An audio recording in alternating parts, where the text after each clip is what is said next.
Deep within the velvet woods, where the moss grew as thick as velvet rugs, lived a tiny Pixie-Fairy named Pip. Pip didn't have pointy boots like other fairies. He wore soft slippers knitted from dandelion fluff. Tonight, Pip had a very important puzzle to solve before he could rest. He was the keeper of the whispering lanterns, the glowing bluebells that lit up the forest paths each evening. But when Pip opened his hollow oak cupboard, the central Starlight Seed was gone. Without it, the lanterns wouldn't know when to bloom. Suddenly, a soft scritch-scratch sounded at his tiny round window.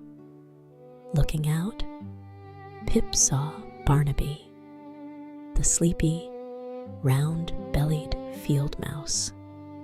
Barnaby waved his little paw, pointing toward the shimmering meadow. A tiny, glowing silver speck was stuck to his long whiskers. The seed had hopped a ride during their afternoon game of hide and seek. Pip smiled, buttoned up his cozy mint leaf vest, and stepped out into the mild evening air to fetch it. The path to the shimmering meadow was filled with the gentle, soothing wonders of the twilight forest. Pip and Barnaby walked side by side, their tiny footsteps making no sound on the cool, damp earth. The air smelled sweetly of wild lavender and pine needles, warmed by the setting sun. To reach the meadow, they had to cross the whispering brook. The little wooden bridge was dark, and the water below was singing a slow, rhythmic lullaby. Splash gurgle, splash gurgle, against the smooth, round stones. Pip knew exactly what to do. He spoke softly to the sleepy glowworms resting on the willow bark. "Would you kindly help us find our way?" he whispered. With a collective, warm hum, the tiny creatures began to glow, one by one. They didn't flash or sparkle. They simply breathed a soft, steady, amber light that illuminated the wooden planks. Walking across felt like a gentle, rocking motion.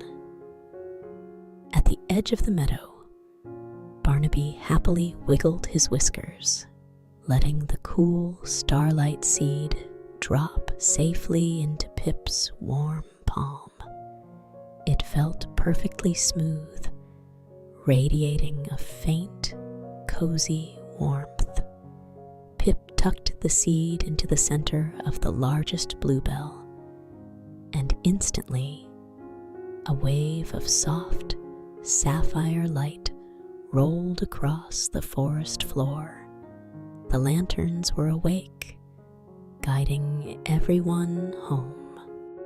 With the gentle task successfully done, the world began to wind down, and so did Pip.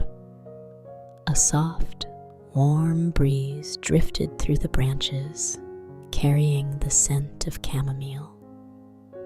Step by step, Pip walked back to his hollow oak.